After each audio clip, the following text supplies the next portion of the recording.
What's up? Welcome back to another edition of Balls Deep, where we dive balls deep in the hottest stories in sports every hump day. So make sure to tune in every Wednesday for more content from yours truly. Today, I will be breaking down the NFC North, which will be my third divisional breakdown of the NFC. So if you have yet to already, go check out my breakdowns for the NFC East and NFC South.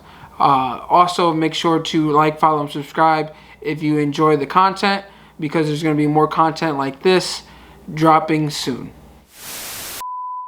With that being said, I'm going to jump right into my breakdown for the NFC North, and it should come to no one's surprise that I have the Detroit Lions finishing in 4th place in the division. I have them with a ceiling of 4-13, a floor of 0-17, and a projected record of 2-15. They went out and made some notable moves this offseason, with the acquisition of Jared Goff and Michael Brockers from the Rams. They went out in free agency, got Jamal Williams, the running back coming over from the Packers. And they went out and drafted Penei Sewell, Amon St. Brown, and Aleem McNeil. So those are some solid acquisitions that should benefit them this season. Why? Because in replacing Stafford, you get someone of Goff's stature. I'm not saying, I'm definitely not a big believer in Jared Goff. However, Jared Goff is better than, other replacements that they could have possibly replaced Stafford with.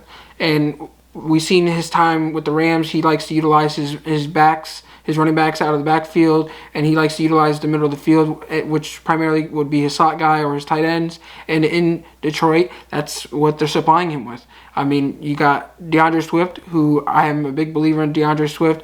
I was a believer that they should have, he should have been RB1 for them from the start of the season last year. And with a small sample size, he was very productive. And I think that can carry over into this year, especially with a run-first offense. They have Anthony Lynn as offensive coordinator. So I think he's going to utilize the running backs heavily. And Jamal Williams, he played second fiddle to Aaron Jones. And he was productive in that role. I think his role will be bigger with the Detroit Lions. So, he'll get more of a share in the carries in Detroit. But I think they can utilize both Swift and Williams in the receiving game and the running game at the same time. And that's only going to benefit Goff because he has two running backs that are capable of, being a threat in the run game and the pass game. And then as for the middle of the field, you have T.J. Hawkinson, who's their best weapon on offense. There's no question. And he's a top 10 tight end in the league. And then you have Amon St. Brown, who I think is underrated and will be their best wide receiver this year in the middle of the field. So I think with those pieces and then with the offensive line, they seem to be solidifying the trenches. They have, Taylor Decker on the left side. They're plugging Penei Sewell on the right side. And they got Frank Ragnow in the middle of that line. So barring injuries, this offense could be, as high as third best in the division, in my opinion. There are other receivers in Brashad Perriman and Tyrell Williams. They've showed potential and flashes of what they're capable of, but they just aren't consistent enough to kind of elevate this offense. And with Aaron Rodgers in the division and the Vikings with all their weapons, I don't see them finishing in the top two offensively in the division. And then as for their defense, they made some notable moves and notable additions on that side of the ball too. They added Michael Brockers, Aleem McNeil, who should help the trenches on the defensive side of the ball. But they have the 4th best defensive line in the division, and that's not saying much when you play in the NFC North, because the rest of the teams in the division have a solid defensive line.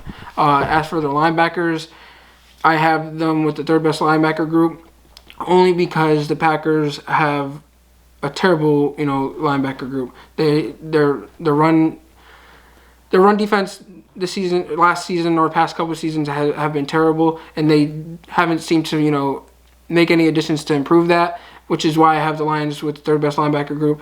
And they have the, 4th best secondary in the division.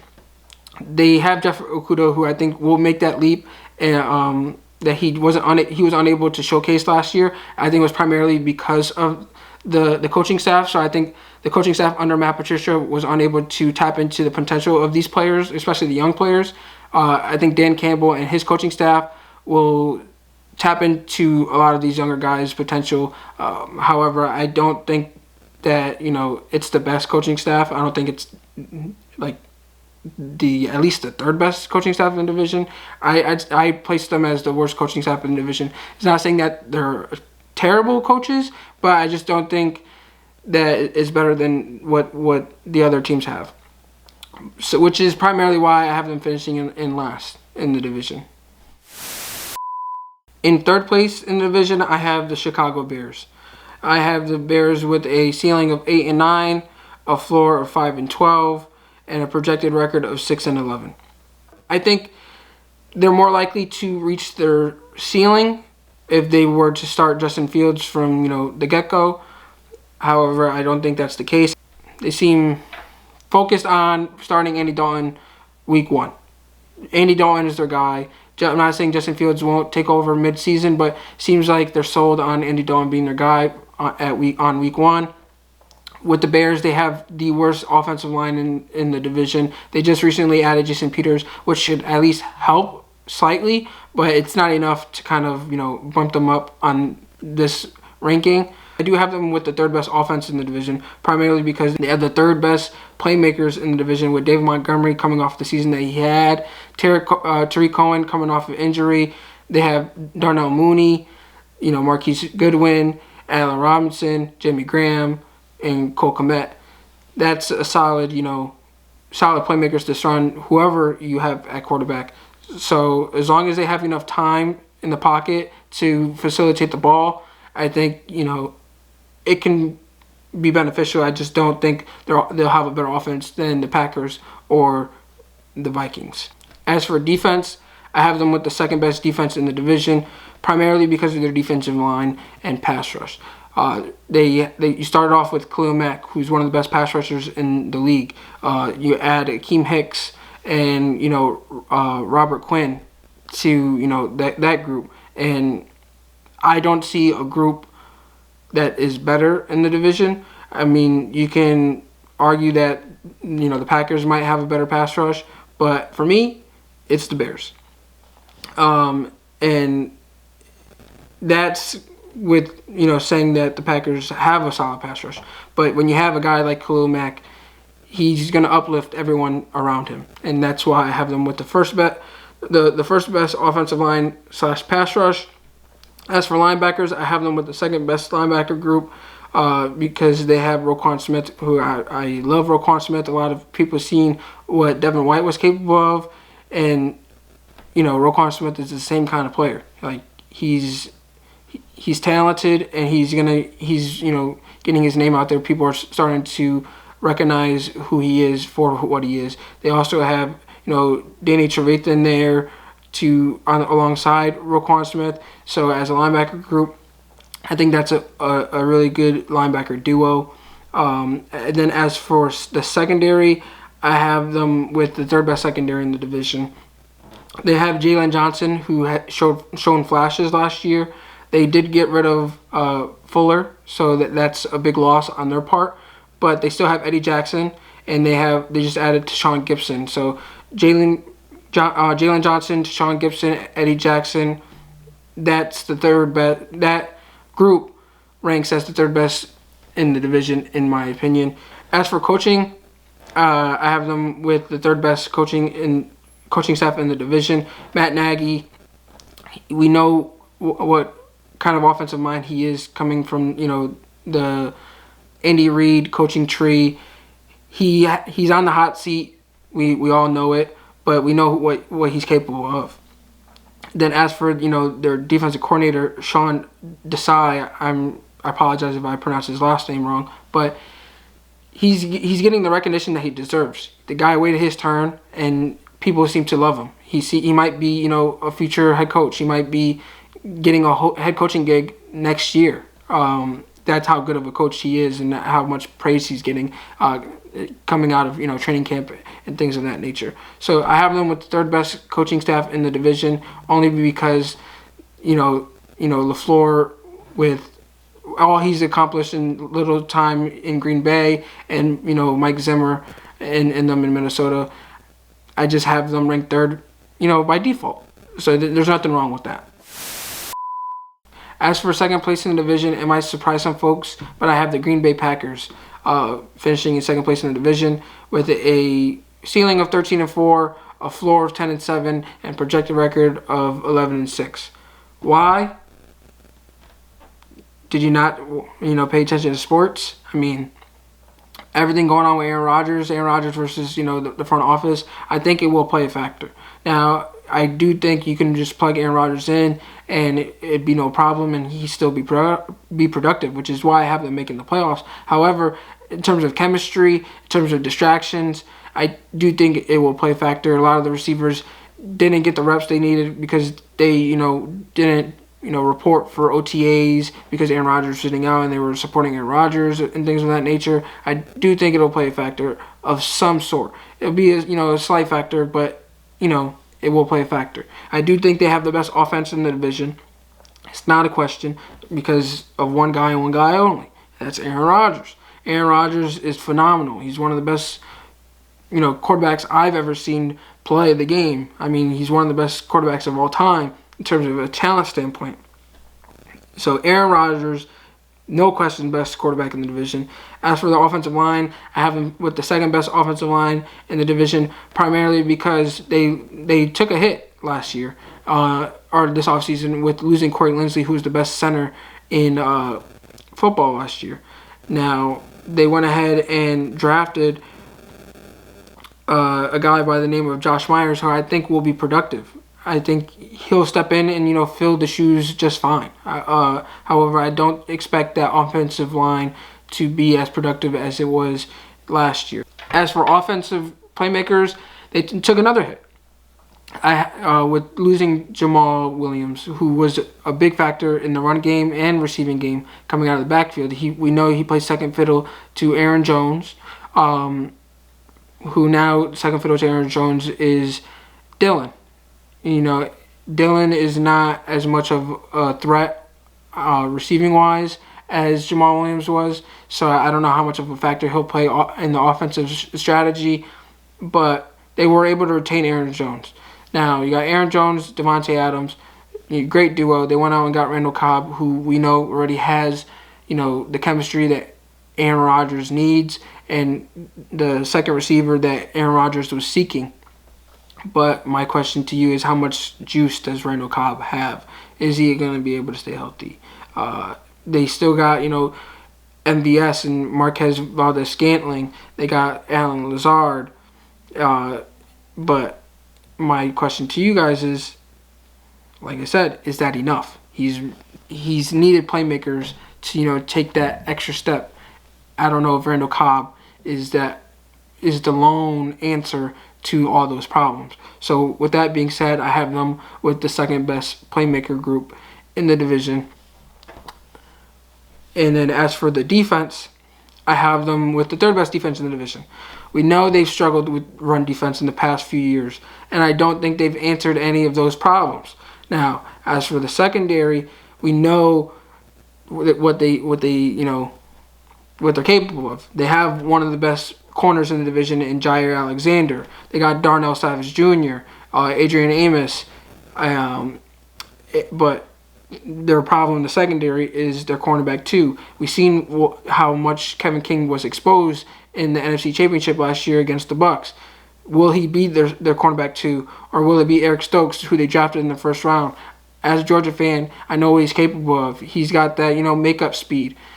Let's see how he transitions into the NFL. But that cornerback too is still a question in that secondary.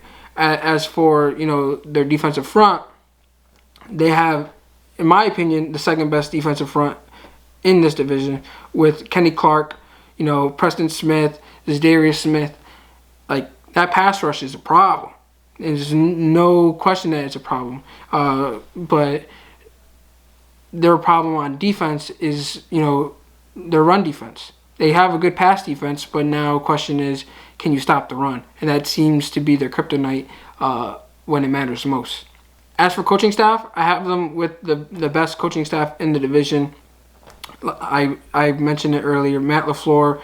The little time that he's been in Green Bay, he's achieved so much. I mean, he's been to multiple NFC championships So you got to give him credit for doing that, regardless of who's his quarterback. So I alone, just off of that, rank them as the best coaching staff in the division. And then they have Mason Crosby, who's Mr. Reliable in the kicking game. He's getting older, so he might not be as reliable, but he's one of the more reliable kickers in the league. So with that being said, I have them finishing second, primarily because of their offense.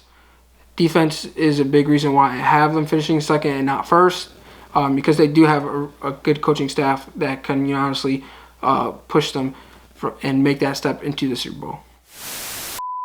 And last but not least, I have the Minnesota Vikings finishing first in the division with a similar ceiling and floor as the Packers. I have them with a ceiling of 13-4, a floor of 10-7, but a projected record of 12-5. So one win more than the defending champion Packers. Now you might ask me why.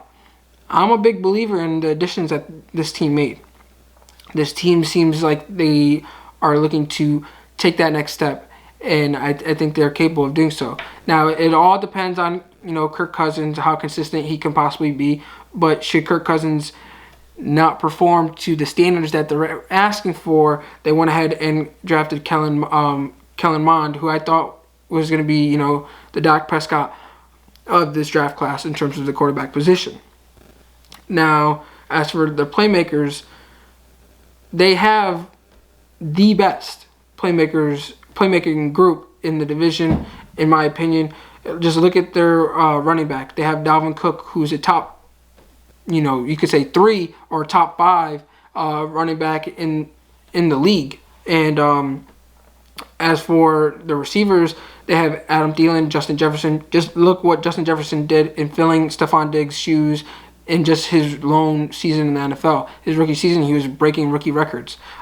They lost Kyle Rudolph this offseason, but that opens the door for Irv Smith Jr. to take a bigger role and perform to the standards that they were expecting him to when they drafted him. That's another receiving threat in that offense that you have to worry about. So with the second best quarterback in the division, the best playmaking group in the division, you then rely on the offensive line, which has been their problem. Now, they went out and drafted Christian Darrisaw in the first round, which I think will help shore up the offensive line. I don't think they'll be a spectacular offensive line, but I think they'll be good enough to take that leap and ultimately finish in first place in the division. As for the defensive side of the ball, I am a huge believer in the moves that they made. Let's start off, with the defensive line. I mean, they have Danielle Hunter, who's one of the best pass rushers in the league, but he's coming off an injury, so they're getting him back, which is going to make their defense better at that. They struggled to even have a pass rush, but now you go ahead and add pieces to help him out. So they go ahead and add Dalvin Tomlinson to that defensive line at defensive tackle. And he was an underrated piece to the Giants' success last year on defense. He's a big-time run stopper. He was a defensive captain last year. He's going to step right in and have a similar impact to what Linval Joseph had when they acquired him from the Giants via free agency. In my opinion, I think that's truly the impact that I think he's going to have. But they're also getting back. They went ahead and got Sheldon Richardson in free agency as well. He was dropped for financial reasons from the Browns. He played under Mike Zimmer in the past, so adding him to the defensive line, he was productive with Cleveland. So now you add him, Dalvin Tomlinson, to what they already have in Danielle Hunter and Michael Pierce. I think that defensive line is solidified, and although they might not have the best pass rush, the run defense will be better, and they'll have a improved pass rush compared to last season. So in terms of defensive line, I have them with the third best defensive line only because the Bears and the Packers are in their division. If not, they would be higher on the ranking. As for linebackers, they have the best linebacker group in this division, no question. You have, Eric Kendricks, who's one of the best middle linebackers in football, along with Anthony Barr. And you can include Nick Vigil if you want, but just those two alone, that linebacker duo, solidifies their place in this ranking for linebacker groups within the division. they no question have the best linebacker group in the division. And as for their secondary, they took a hit with their. But I think he was last year's first round pick. They released him because of legal reasons. He's got stuff going on off the field that they just had to let him go. However, they made the acquisition of Patrick Peterson. That's their best corner they've had since Xavier Woods, regardless of how old Patrick Peterson is. When that's their best corner they've had since Xavier Woods when he was playing, his best football. So you add someone of Patrick Peterson's talents and his veteran leadership to that secondary, along with Harrison Smith. That, in my opinion, is a problem. Now, their question will be, will Xavier Woods take that next step in his career and not be a liability? I think he won't be Anthony Harris, but he will play a solid football. I think you could consider it his best football of his career only because he's playing alongside Harrison Smith, whereas in Dallas he wasn't really playing next to anyone of Harrison Smith's level of play. You know what I mean? No one was on that level that he played alongside of. And as for their cornerback two, as of right now, it seems like it's going to be Rashad Breeland, and he's showing flashes of potential. But he's also shown flashes of what could be detrimental to a team. But I think he's a slightly above average corner. So being cornerback two, they might go out and make a move. But as of right now, it's not a bad secondary. So as of right now, within the division, I have them ranked with the second best secondary in the division, and I have them with the first best defense in the division. Like, I am a big believer in this defensive personnel, and then you add it with Mike Zimmer, who's a defensive, mind at head coach. I think they're going to make some noise in this division. And as for coaching staff, Mike Zimmer, he seems to be Mr. Consistent. He seems to be level-headed, and they seem to be consistently in the running for a playoff spot. Now, do they make the playoffs is the question. I think this year they do make the playoffs just based off of the personnel additions that they made. So, coaching staff-wise, I have them with the second best coaching staff in the division. Offense, I have them with the second best offense in the division. And defensively, I have them with the best defense in the division, which is primarily why I have them finishing first above the Packers. Now, their success against the Packers might be one thing. So the Packers might sweep them in the regular season. However, the Vikings, I think, will hinder the business outside of those two games and finish at least one game above the Packers. That wraps up my breakdown for the NFC North. Make sure to go check out my breakdowns of the NFC East and NFC South. And if you enjoy the content, make sure to like, follow, and subscribe. And just stay tuned because there's more content like this on the way from yours truly. But until then, make sure to tune in every Wednesday for, more Balls Deep. Peace.